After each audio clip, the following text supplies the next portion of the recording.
जब से कतर की सरकार ने 8 पूर्व भारतीय नेवी के ऑफिसरों को फांसी की सजा सुनाई है, तब से भारत सरकार इन 8 एक्स नेवी के ऑफिसरों को बचाने का भरपूर प्रयास कर रही है। यहाँ तक कि भारत ने कतर से तेल इंपोर्ट को बंद करने की बात को भी कह दिया है। इसीलिए भारत के ऑयल मिनिस्टर लगातार अपने ही सीमाओं में तेल और गैस के भंडार को खोजने में लगे हुए थे और अब उनकी यह मेहनत सफल होती हुई दिखाई दे रही है, क्योंकि भारत ने अपने 4 बड़े कच्चे तेल के कुओं पर काम करना शुरू कर दिया और बताया गया है कि करीब 9,000 बैरल प्रतिदिन कच्चे तेल का उत्पादन इन 4 तेल कुओं के माध्यम से किया जाएगा।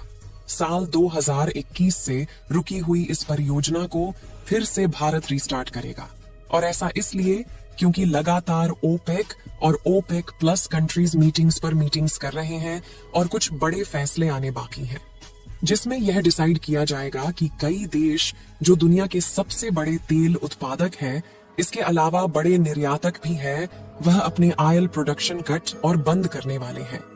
यानी कि सीधा असर ऑयल मार्केट के ऊपर पड़ने वाला है, और खासकर उन देशों को जिसमें भारत भी शामिल है। इन देशों पर बड़ा असर पड़ेगा क्योंकि भारत अपनी तेल जरूरतों का करीब 85% हिस्सा अलग अलग देशों से आयात करके पूरा करता है। लेकिन भारत में शुरू होने वाला यह तेल उत्पादन भारत के आयात में काफी बड़ी कटौती करने वाला है। पूरी डेवलपमेंट क्या है इस वीडियो में समझते हैं। भारत जिस तरह से कतर को गैस और तेल के घमंड का सबक सिखाने वाला है, इसके लिए वीडियो को एक लाइक जरूर करें। साथ ही और भी ऐसी ही नॉलेजेबल वीडियो पाने के लिए चैनल को सब्सक्राइब जरूर करें। मेन खबर को जानने से पहले कुछ बातों का जानना जरूरी है, जिससे आप इस पूरी खबर को आसानी से समझ जाएंगे। दोस्तों, कल ही ऑर्गेनाइजेशन ऑफ इस्लामिक कोऑपरेशन की इंपॉर्टेंट मीटिंग कराई गई है, जहां पर इजराइल फिलिस्तीन के बीच में जो कॉन्फ्लिक्ट शुरू हुआ है, इसे किसी तरीके से कंट्रोल करने के लिए अब भारत भी कई इंपॉर्टेंट डिसीजन ले सकता है, जिससे इजराइल के ऊपर प्रेशर क्रिएट किया जा सके। और इसमें ऑयल प्रोडक्शन कट करना और ऑयल मार्केट को फ्लक्चुएट कराना सबसे बड़ा फैसला माना जा रहा है। और सही मायने में देखा जाए तो इन देशों के पास इन चीजों को कंट्रोल करने के लिए और कोई भी रास्ता नहीं है। और बात रही भारत के इस समय सबसे बड़े ऑयल पार्टनर यानी कि रसिया की, तो रसिया का झुकाव भी काफी हद तक फिलिस्तीन की तरफ था, जबकि इजराइल का सपोर्ट यूनाइटेड स्टेट कर रहा था। यूनाइटेड स्टेट और रशिया के बीच में किस तरीके का टकराव है, यह आप सभी अच्छे तरीके से जानते हैं। लेकिन कॉन्फ्लिक्ट किसी भी देश के बीच हो, उसका नुकसान भारत को हो सकता है, क्योंकि हमारी इकोनॉमी का काफी बड़ा हिस्सा ऑयल पर ही डिपेंडेंट है।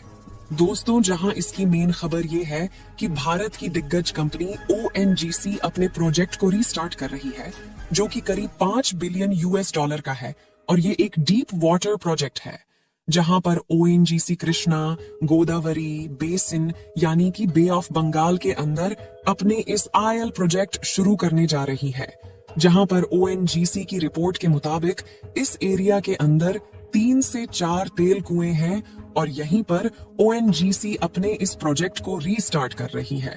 साथ ही यहां से करीब 8,000 से 9,000 बैरल प्रतिदिन कच्चे तेल का प्रोडक्शन किया जाएगा। लेकिन जिस एरिया में ONGC अपने काम को शुरू कर रही है, इससे पहले रिलायंस ने भी यहां पर काम शुरू किया था। लेकिन यह एक बहुत ही डीप वाटर एरिया, जहां पर बहुत ज्यादा रिस्क लेकर के कंपनीज काम करती हैं, और इसीलिए ONGC का कहना है कि हम वह गलतियां नहीं दोहराने वाले हैं जो कि रिलायंस ने की थी। वहीं इस ऑयल फील्ड पर काम करने के लिए ONGC ने अमांडा स्टालिन के साथ में पार्टनरशिप कर रखी है, जिनके पास ऑयल को प्रोड्यूस करने का काफी ज्यादा एक्सपीरियंस है। साथ ही ONGC ने एक और कंपनी के साथ में पार्टनरशिप कर ली है, जो कि बड़े लेवल पर फ्लोटिंग प्रोडक्शन टेक्नोलॉजी का इस्तेमाल करते हुए ऑयल का प्रोडक्शन करती है, क्योंकि यहाँ पर काफी ज्यादा डीप वाटर में ऑयल पर काम करना होगा, और यह कंपनी स्टोरेज और ऑफ रोडिंग इन सभी चीजों को मैनेज करने का काम करती है।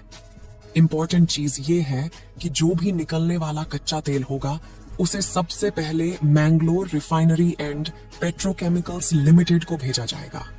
वहां पर इस कच्चे तेल का परीक्षण किया जाएगा, इसकी क्वालिटी चेक की जाएगी और साथ में ग्रेड क्या है और इसको किस कीमत पर मार्केट के अंदर लाया जाए।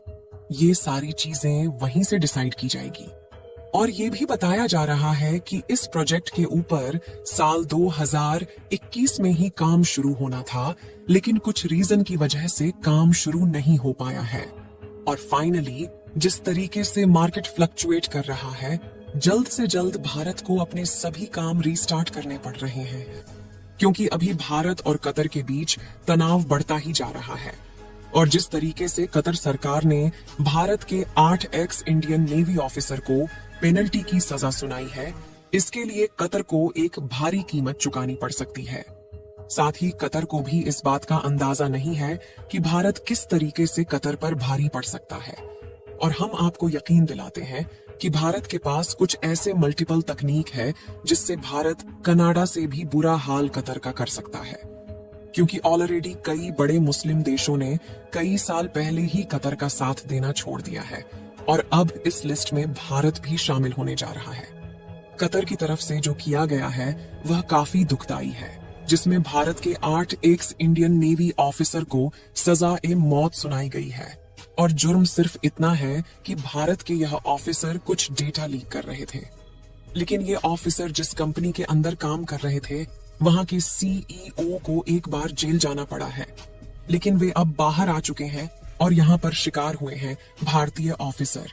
और ऐसा भी कई बार नोटिस किया गया है कि पाकिस्तान सहित सभी देश जिनके साथ भारत के रिलेशंस ठीक नहीं है, वह सभी कतर के अच्छे दोस्त रहे हैं। और कुछ साल पहले की बात है, यूएई, सऊदी अरब, बहरीन जैसे देशों ने कतर के साथ अपने पॉलिटिकल रिलेशन पूरी तरीके से खत्म कर लिए हैं और ऑफिशियली बता दिया गया है कि आपके देश के अंदर टेररिस्ट ग्रुप फलते फूलते हैं। लेकिन अभी तक कतर को लेकर भारत का जो स्टैंड था वह न्यूट्रल था, क्योंकि यह हमारे लिए कोई खास दिक्कत नहीं बन रहा था। साथियों, आपको क्या लगता है, भारत जो ऑयल प्रोडक्शन का प्रोजेक्ट शुरू करने जा रहा है, यह प्रोजेक्ट सफल हो पाएगा या नहीं? अपनी राय कमेंट भी जरूर बताएं। इस वीडियो को यहीं पर खत्म करते हैं और अपने दोस्तों तक इस वीडियो को शेयर करें ताकि उन्हें भी जानकारी मिल सके। इसी तरह और भी नॉलेजेबल वीडियो देखने के लिए अपने भरोसेमंद चैनल को सब्सक्राइब करके बेल नोटिफिकेशन को ऑल पर जरूर रखें। वीडियो को अंत तक देखने के लिए धन्यवाद।